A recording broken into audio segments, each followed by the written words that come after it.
What's your feeling and sense of doing your ancestral healing before you're holding spaces of healing for other people? I believe it's so important that one, you embark on that journey prior, and then when you are holding space and you are being of service and working with your clients, that you're constantly also doing your healing work and your ancestral work simultaneously.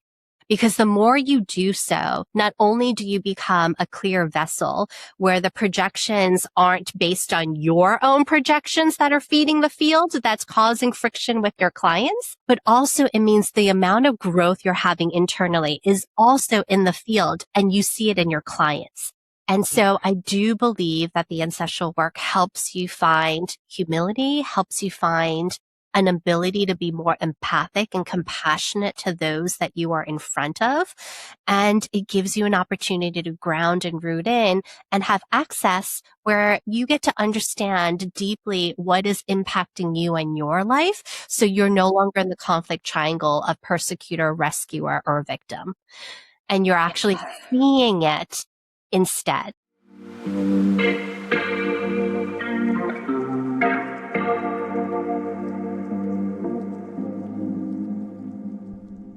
Hey everyone, welcome back to the Cycle Starters podcast. I'm your host, Heather, and today I'm so excited to be joined by the incredible Sora Schilling. Sora is a sacred space holder and strategy alchemist who supports seasoned coaches, healers, and space holders in midlife to bring intuition and strategy together and to lead with more sovereignty, clarity, and power. In this conversation, we talk about the cycles Sora is here to start, the patterns she's committed to breaking, and what it can look like to build a life and business that honors both lineage and longing. And stay with us through the end because I will be giving Sora a mini galactic astrology reading. We will take a quick look at a few of her key placements and themes they point toward, just enough to spark her curiosity and your curiosity and to open a new door, without giving anything away. So before we dive into our conversation, I have a special request. If you are enjoying the content that we are creating here on the Cycle Starters podcast, please like, subscribe, comment, and share. It really supports the algorithm in getting our episodes in front of more viewers. So I really appreciate the support. So thank you in advance for that. And also, if you would like to join our community, I have an account on Substack. It's called The Cycle Architect. That is my publication where you receive weekly newsletters from me. My highest tier membership is on Substack. It's called the Cosmic Awakening Circle. And I'm going to ask Sora to teach in that membership next year, just putting that out there. But yeah, that's it. So I will put all of the information in the show notes about my Substack, about the community, and let's start our conversation. Hi, sis. How are you? Arriving with a full heart for sure. And thank you so much for inviting me to be on this podcast. I'm so excited. Thank you for saying yes to being in dialogue with me. And I feel like this has been a long time coming because I've actually known you for a while, but we've been out of touch. But we met in the before times, before COVID. We met in Miami. I still can't believe how many years has passed. It's just time has become such a strange existence, especially being in perimenopause too. Yes. Oh, girl. Tell me about it. Yeah, I remember we were sitting next to each other, I think, at one of the tables, and I was just like, I like her energy. I'm going to start talking to her. And then I just remember having such a lovely conversation with you. And I remember how warm you were, how positive you were. And, I've been following you and now you're here. And I'm just so excited and grateful. So thank you again for saying yes to being here. Well, one of the things that I don't know if you know this, but I love being out there in the world, but I'm actually highly introverted, which means when I go to events like that, I'm not the one who's whining and dining people. So whenever I'm in an experience, I always put into the field, may some amazing, loving, open-hearted, incredible person speak to me. And you did, right? And that's how I navigate through those big spaces. I'm just constantly hoping that someone who's incredible will come into my field and engage with me so that we can have these conversations. And then quite often, years down the road, look at these amazing things that happen where you reached out and I was absolutely 100% yes immediately when I saw your name. Yay. Yay. It was all meant to be. This is divinely organized, like I have no doubt. So, all right. So, about your blood ancestry, what can you share with us about your blood ancestors? And I will say, I make the distinction between star ancestors and blood ancestors because you know that I'm an intuitive galactic astrologer. But more on that later. Let's hear about the blood ancestors. Sure. So my blood ancestors are all from Korea. My brother actually did one of those genetic testings and there's literally 100% Korean. And so tried and true from there. My parents immigrated when they were in their 20s and I was born here. And so definitely always felt this yearning for belonging of being from both and feeling the struggles of my people from Korea and all the different ways that they had been tried to be colonized and all of the different ways in which their history has been uprooted, while also trying to figure out what my history and my lineage that I'm carrying over when I don't know much from there to what I'm now culturally creating here has always been a place of curiosity and definitely a place of big healing. Beautiful. Well, so I'm curious, when did the concept of ancestral healing even enter your consciousness? And so this is a two-part question, as I've told you before. I think there's a point in time where we realize patterns can be passed down from generation to generation. And then there's also a moment when you decide you're not going to be a victim to what you've inherited. You are going to get in your power and start new cycles. You decide you're going to shift patterns. So tell me about that process for you. Yeah, I often consider it in different chapters, right? So there are those moments when I was younger in school where I noticed there was a discrepancy around the fact of me either embracing or hating who I was and where I came from. And that would then show up in my friendships of who I would be friends with and how much I would dive deep into my culture or not. And then there was this next stage of awakening into spiritual practices where my focus was on yearning to make a deeper connection with spirit, the divine, but not acknowledging my ancestral connections from that place, right?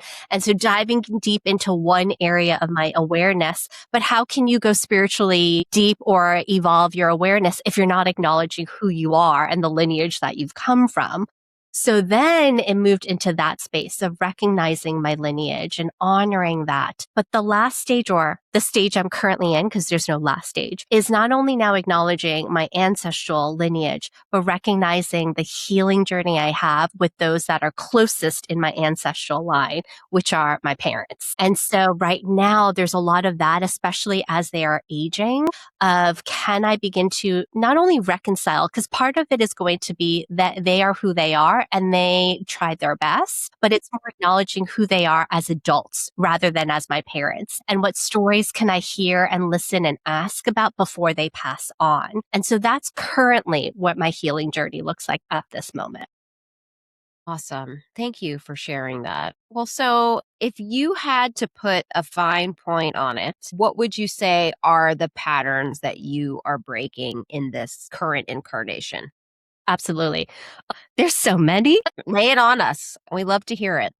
Okay. So the first one would definitely be about visibility, meaning that there's this visceral somatic fear in me that I have learned to acknowledge and move through a lot actually through therapy and EMDR to really be honest as to what I really needed at this moment in time and how the visibility used to crush my dad and what it meant to be visible, to be the fullness of himself and recognizing that within me. And then the other part was learning where I used to take risks and where I would stop my risk taking. So sometimes risk would be a great thing and other times I would use it as a way to disengage in life and see how that risk would not be a benefit. So I was basically keeping myself in that cycle, right? And so learning that that came from my mother. And so noticing those things from the visibility standpoint and recognizing, especially in this day and age, when someone who is a person of color being visible sometimes feels really freaking scary. And so acknowledging the both ands from a lineage standpoint and from a society standpoint. The other one was money and recognizing the ceilings I would hit around money and this idea that money, one, could lead to hardships or money was attainable, but then you lose it all and you have to start again. So that was another cycle that I had to really begin to look at and bear witness to.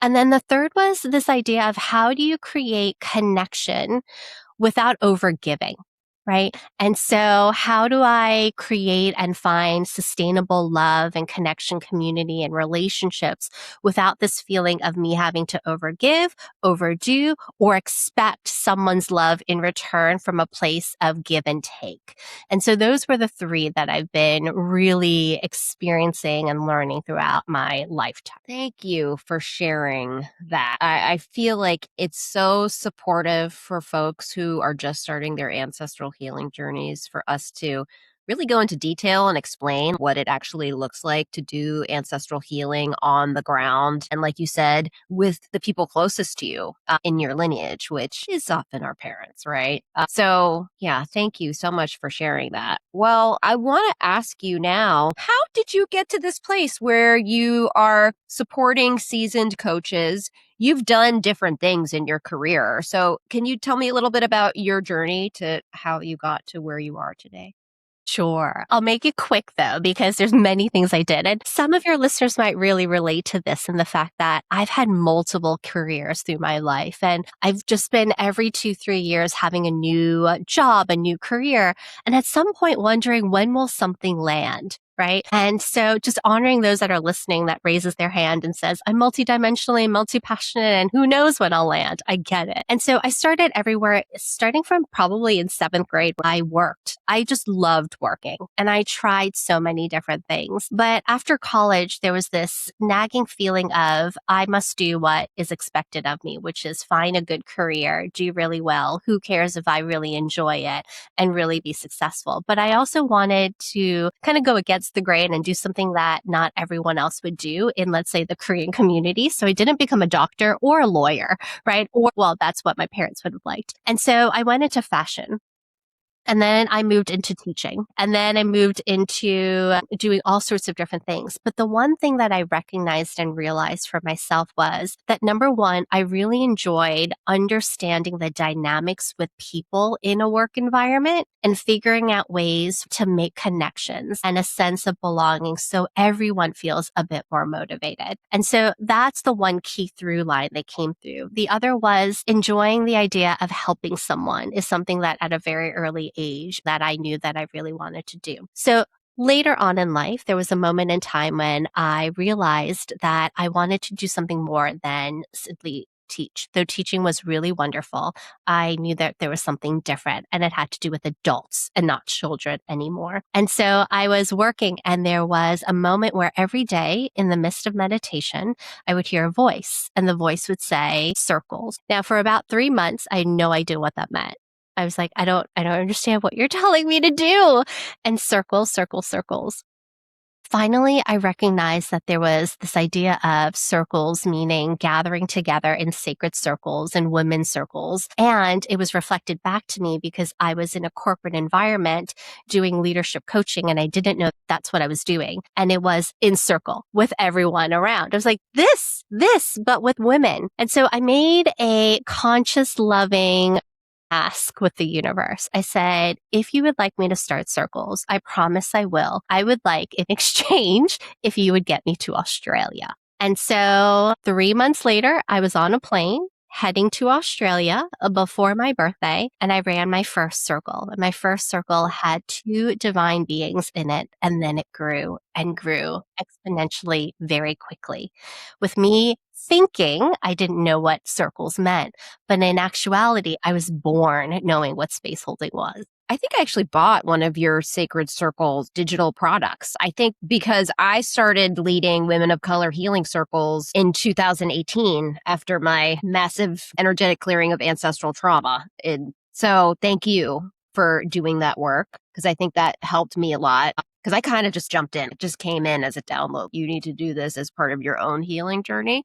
So that's so awesome. And I really loved holding space like that. It was healing for me as the space holder, as well as people in the circle, as you well know, right? It's an energy exchange. And also, we've talked about this as well. My feeling is if you have not done your ancestral healing work, you have to be really careful about holding space for other people because you're not taking radical responsibility for the energy that you're bringing into that space. You could end up re-traumatizing somebody because you haven't done your own work. I find that being connected to your ancestors really roots you and grounds you. Can you speak on that a little bit? What's your feeling and sense of doing your ancestral healing before you're holding spaces of healing for other people? Absolutely. I believe it's so important that one, you embark on that journey prior. And then when you are holding space and you are being of service and working with your clients, that you're constantly also doing your healing work and your ancestral work simultaneously. Because the more you do so, not only do you become a clear vessel where the projections aren't based on your own projections that are feeding the field that's causing friction with your clients, but also it means the amount of growth you're having internally is also in the field and you see it in your clients. So quite often when my clients say things like, wow, my coaching client is having these exponential, profound things happening, I often say, what is it that you're working on yourself? And if they find that their clients aren't having those quote big things, because it doesn't have to be big, I'm always wondering, what is it that you're looking for that isn't quite big in your awareness of your awakening that you are yearning for? And are you doing the work? Or are you only outputting for the sake of your business and not actually refueling your own internal vessel, which is not only about taking self-care days from a space of drinking more water and going on fun dates with yourself, but it's also doing the healing work, right? And if you don't, you become untethered. And so I do believe that the ancestral work helps you find humility, helps you find an ability to be more empathic and compassionate to those that you are in front of. And it gives you an opportunity to ground and root in and have access where you get to understand deeply what is impacting you and your life. So you're no longer in the conflict triangle of persecutor, rescuer, or victim. And you're actually seeing it instead. Beautiful. Thank you for going deep with that. Yeah, I find that whatever is unhealed in you inevitably comes up in the circle, right? So we learn as the participant and as the space holder or the facilitator. Everybody's learning, everybody's being impacted. But I feel like as somebody who's saying I am the space holder, you have to take radical responsibility because people are coming to these circles for a healing experience. They're expecting a safe space, a place where they're not going to be re-traumatized anyway. We can have a whole debate on the impact of safe spaces, right? That's a whole other thing. But you know what I mean. If you're going to say, okay, I'm holding a circle, you better be doing your work. You better know what you are bringing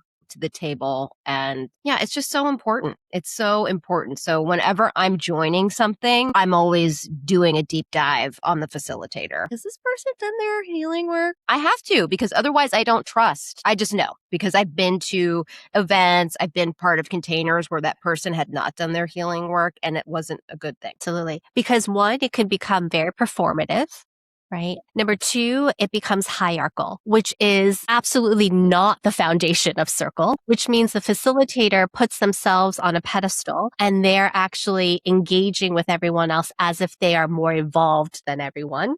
Right. And then three, it causes a lot of friction because transitions and understanding how to move in a communal space where as a facilitator, you also get the opportunity to either share or invite your circle members to have leadership roles. None of that is happening. And so it does feel off. You can feel it, even if you might not have words for it.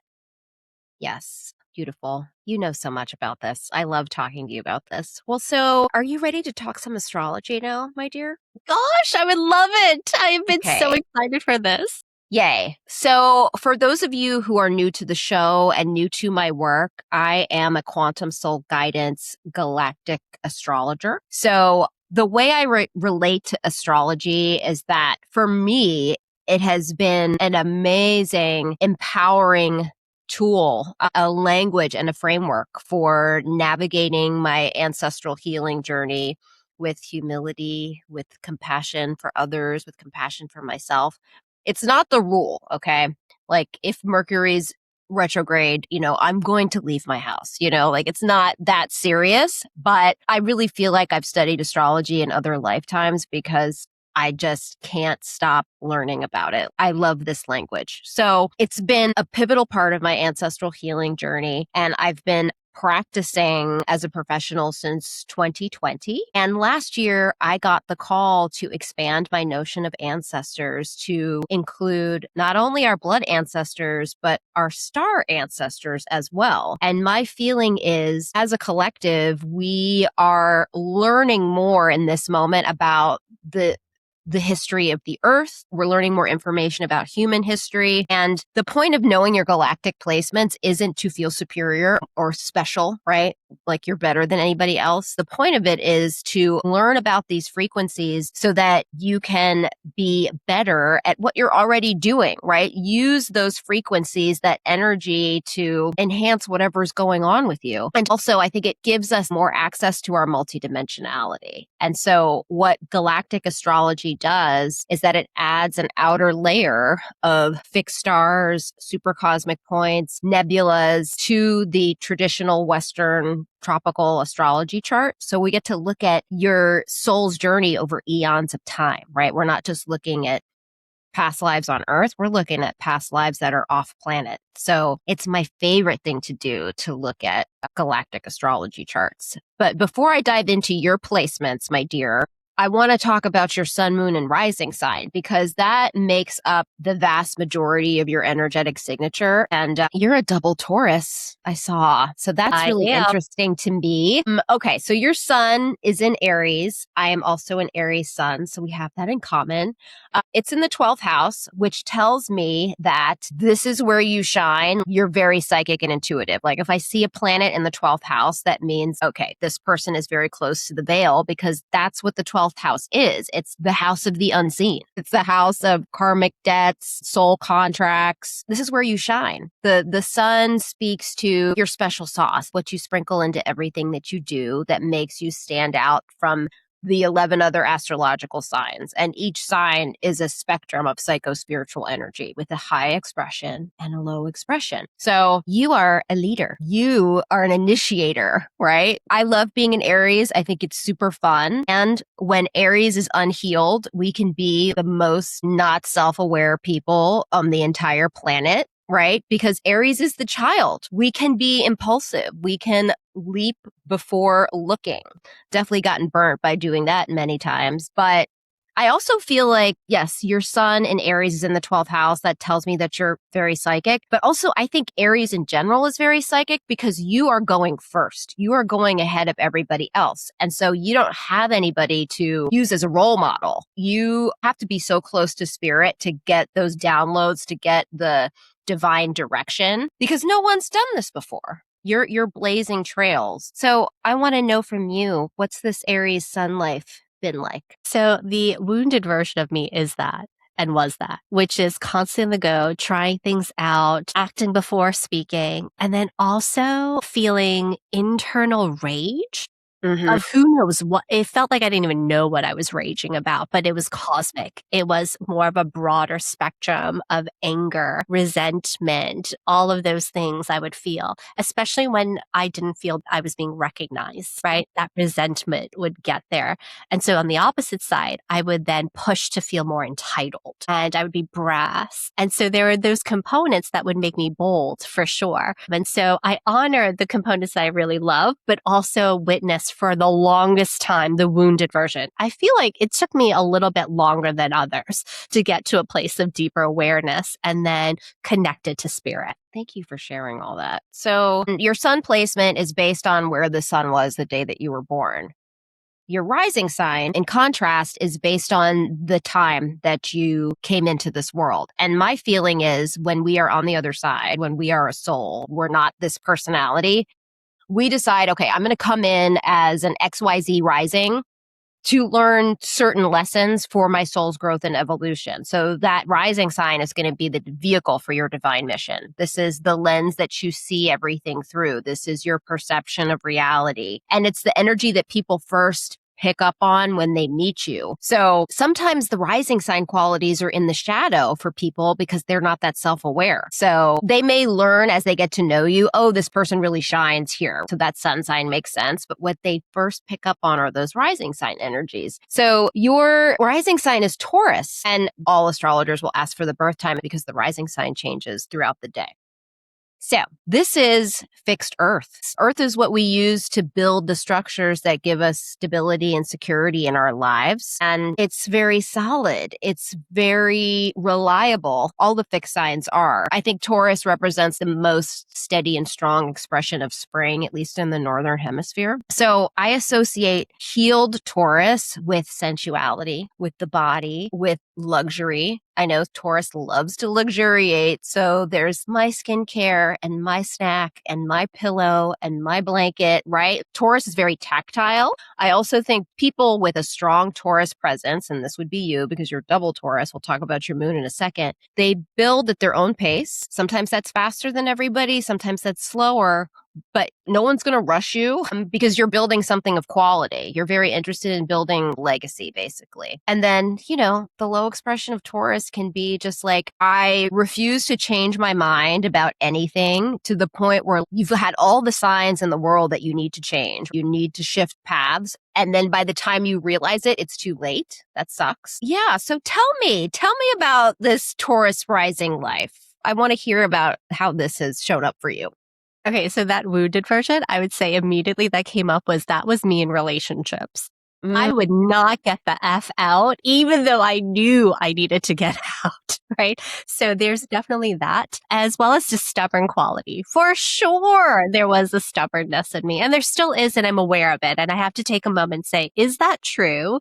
Is that me just digging my heels? Or could I be flexible with that? So that's absolutely there. And then the awareness of Taurus, oh my gosh, do I love to luxuriate? And I'm okay with it now. Before, it would come from a place of over splurging. Right. Mm-hmm. And now it comes from a place, yes, I have my favorite things and the rituals that I love to do. And I love feeling cozy and have a more home-like environment. So even when I travel, I will spend at least a good couple of hours walking around a neighborhood or a city so I could say hello and just acclimate myself, right? I want to know the good place to go eat and the good place for a coffee and to definitely enjoy beautiful things, what I find beauty in the everyday. So absolutely. Well, yes. I mean, Taurus is ruled by the planet Venus, the goddess of love, money, and pleasure. So yes, beauty is very important to Taurus. So you're also this Taurus moon, and the moon's really important, especially from an ancestral healing standpoint, because it shows us our ancestral wounds, but also the gifts that our ancestors have given us. And also knowing your moon sign is so important because it tells you what you are responsible for giving to yourself in order to feel balanced and at home in your own energy. So you'll hear astrologers say, do your moon. Are you doing your moon? And so when I tune into this Taurus moon energy, I feel somebody who wants to feel safe before they're going to feel their emotions. Also, there could be a wound around security and self-worth or a sense of safety. And then the gift, though, is that you can create a sense of safety that comes from the inside. Like, I'm safe wherever I'm at. I love myself. I'm worthy. I can resource myself. So I want to hear, does any of this resonate? And how have you done your moon in your life? resonates a lot. So since I could remember, I have always felt as if I've been undeserving or I need to work hard to receive something. My deepest desire in regards to the definition of success is, have I left a legacy, something that is greater than myself, that created some small amount of impact for others, right? And so, but also, am I deserving even to ask that, would be the question on the other side in the healing journey. And it's so interesting because every couple of years I go through this massive healing experience, and that's the thing I look at. And this past evolution of that has been through therapy and EMDR. And the statement was, I'm undeserving to I'm deserving as F. Right. I don't know if I can curse here. So Yeah, I'm you deserving can. as, okay. So I'm deserving as fuck is Yeah. the new conditioning that I placed in. And it's been quite an amazing experience to notice the memories and the connection that I had created that conditioned statement of I'm undeserving. And so, yeah, that is my entire healing work. And I could see now why. And you're really amazing, Heather, because I don't know astrology very well at all. And so the language you put to it makes so much sense. Like I can actually understand. I could find myself creating threads and weaving a deeper understanding based on how you share. And absolutely, because of my moon, I do believe it's why I hold space and why it's one of the legacies I hope to leave behind, because I'm constantly looking at and curious around, does everyone in my space feel secure and safe? Right? If someone's not speaking, I don't want to force them to. How can I be an inclusive environment that feels incredibly safe and their safety mechanisms are put into place? Thank you for that feedback. Well, the other thing I'll tell you is that with this Taurus moon is that you need to spend money on yourself. Okay, right? You need to go on the fancy luxury retreat, the healing retreat. That's really good for you to have luxurious experiences. Obviously, you can go too far with this, but you need some luxury. It's actually really good for you. Right. Everyone who's hearing this, that is a Taurus moon. Look it up. Yeah, do the healing retreat, spend the money. You don't want to go overboard, but yes, I think that's good for that Taurus moon. And you're a double Taurus, so even more for you, right? Get the nice thing. You'll like it. You'll feel better. It does. It makes you feel luxurious and sensual. It just brings that embodied feeling like that you just need internally. Mm-hmm. Yes. All right. Well, so I want to tell you about your galactic placements now. So I always love looking at someone's galactic chart because it just reveals another layer of one's soul journey, and one that often explains your gifts and your callings and patterns that don't always show up in traditional astrology alone. So, my dear, when I looked at your chart, what stood out immediately is that you carry markers for two of the galactic life themes. There are 4 galactic life themes that I always scan for when I'm first looking at a chart. You fell into 2 of these categories, which is actually pretty rare. So most people only fall into one? Or they don't fall into any. They don't fall into any. That's mostly the case. So you carry markers for both the teacher, guide, speaker, influencer life theme, and then also the innovator systems builder theme. So just to give you an example of folks who have these themes, Tony Robbins is a teacher, speaker, influencer guide. Maya Angelou would be one of those people. The innovator systems builder would be somebody like Nikola Tesla, Henry Ford. Okay. So you falling into both of these categories is very special. Yeah, this is a relatively uncommon combination because it suggests that you're not only here to share wisdom, you're here to help create an entirely new way of thinking and being and building. So one of the most fascinating placements is your moon in Taurus. It's conjunct the star Perseus Capulus in the first house of the self, identity, and the body. So the moon is your emotional body. As I said, it's intuition, it's soul memory, and Perseus is associated with courage, innovation, invention, and the willingness to challenge existing realities. And so having this conjunction in your first house suggests that this frequency is woven directly into your identity. And also people feel this when they first meet you.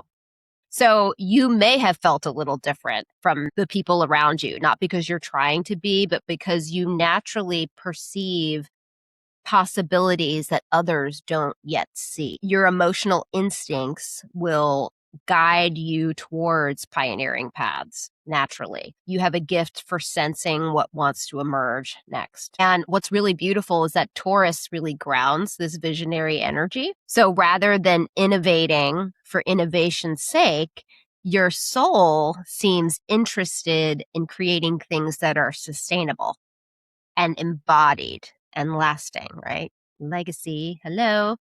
And then another powerful placement that jumped out at me was your Venus. Okay. So Venus is how we value ourselves. It's like what we spend money on, the goddess of love, money, and pleasure. So your Venus is conjunct the star Andromeda Tidewin, also in the first house in Taurus. And the Andromeda constellation is associated with these frequencies of liberation and freedom and helping people break out of limitations. And Venus, like I said, governs beauty, relationships, values, creativity, and magnetism. And this suggests to me that one of your greatest gifts is helping people reconnect with freedom through beauty and love and creativity and self-worth. And there's just this liberating quality to your presence. And people probably leave interactions with you feeling more themselves than when they arrived. And there's also a very deep theme of sovereignty there, teaching others that freedom isn't something that we find outside of ourselves. It's something that we remember within ourselves.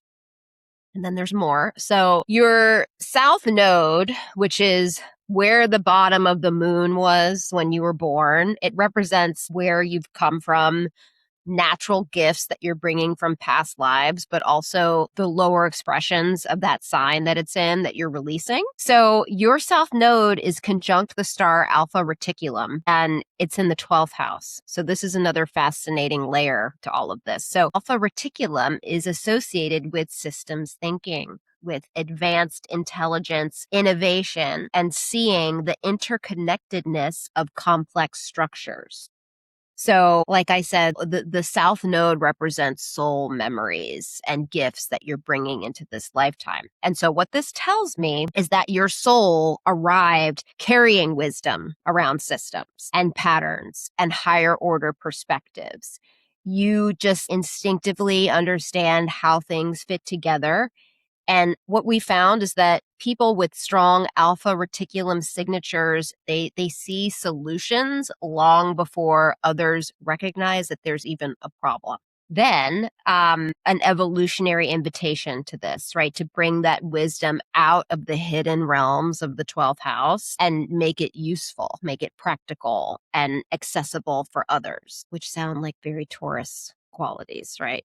Very practical. And then your midheaven, which is the very top of the natal chart, this is your public contributions. It's often related to career, right? It's what you're known for. Your midheaven is conjunct the Lyra Ring Nebula, which is really, really cool and interesting. So your midheaven also represents your legacy. So the Lyra Ring Nebula carries themes of transformation, evolution, and cycles of death and rebirth. So symbolically, I think it reminds us that endings are often portals into entirely new forms of existence. So this suggests to me that your work in the world may involve helping people navigate transitions, transformations, and profound identity shifts. You may be called to guide others through moments when an old version of themselves is dissolving so that something greater can emerge. And so when I put just these few placements together, I see someone who is here to be a teacher and a builder, not someone who just talks about possibilities, but someone who helps create them. And so I feel like your chart carries the energy of this visionary guide, someone who can see what wants to emerge before it becomes visible to everybody else. I feel like that's kind of the theme running through all of this. And you help people liberate themselves from outdated stories, reconnect with their true value, Taurus and step into a more expansive future. But the most beautiful thing that I see in all of this is that you don't have to choose between wisdom and innovation. You came here to embody both of those things, to teach through what you build and to build what you know deep within your soul. So I said a lot. How is this landing? How are you feeling hearing all of this? Gosh, it feels so true. So I find that until more recently, I've been navigating the is it this or that? Like you said, right? Is it me and my intuitive nature to help support someone to really go across the veil and understand themselves to come out and the spiritual component? And then, or is it this, my strategies and my structure and how to have people bring it into fruition and into this day-to-day human life? And it always felt separate. And it always felt like my teaching is learning how to actually dance and weave the two together, which is what you are saying. Yay! Thank you for letting me look at your chart. I know it's a very intimate thing. You see so much. So thank you for trusting me. I appreciate it. This was amazing, Heather. Yay! It was Everyone so needs fun. to have a reading. Everyone needs to have a Girl, reading. yes, they do. I mean, it blew my own mind looking at my own chart. That's why I went into this. So if you are interested in receiving your own galactic astrology reading, go to heatherrebeccawilson.com/readings. There are different options there. Check them out. I'll put the link in the show notes. Sora, I want to give you a chance now to talk about what you're excited about. What are you working on right now that's turning you on? My gosh, so good. So one of the things that I always feel turned on about is my archetypes. I've got these spaces of different energy archetypes that help myself hold space for others. And it helps those that are space holders understand that every person that they encounter are really trying their best and ways to hold space for them. I absolutely love it. And then doing what you're saying, which is gathering folks to honor their service work and build businesses that feel everlasting in their soul, while also be able to luxuriate financially as well through the lens of spirituality and being connected to the divine and following their intuition. Those things always delight me. Love it. All right. Well, so if folks want to learn more about you, if they want to work with you, where should they go to learn more? Absolutely. So simple. Simply go to soraschilling.com. You can find me on Instagram at Sora Schilling as well. And I would say, if you'd like to know about your archetype, go find the quiz at soraschilling.com/quiz and then hop on over and get Heather's astrology reading. And then I think you'll be set. I think they will be set. Oh my gosh, you're a dear. I appreciate you. Well, I have one last question for you that I ask all of my guests. So what are the new cycles that you are starting in your lineage? So the new cycle I'm starting is actively embracing that visibility quality, that speaker leadership, the visionary that's bringing it actually into this realm. That is what I embrace. I love this. Sis, thank you so much for saying yes to being in dialogue with me on the show. I want to have you back. I also want to have you teach in the membership, so we will talk offline about that. This has just been such a treat, such a delight, and such a blessing. Thank you so much.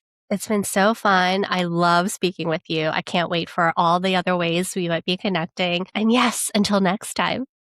Until next time. All right, everybody, we will catch you later. We'll see you next time on the Cycle Starters podcast. Bye, everybody. Bye, Sora.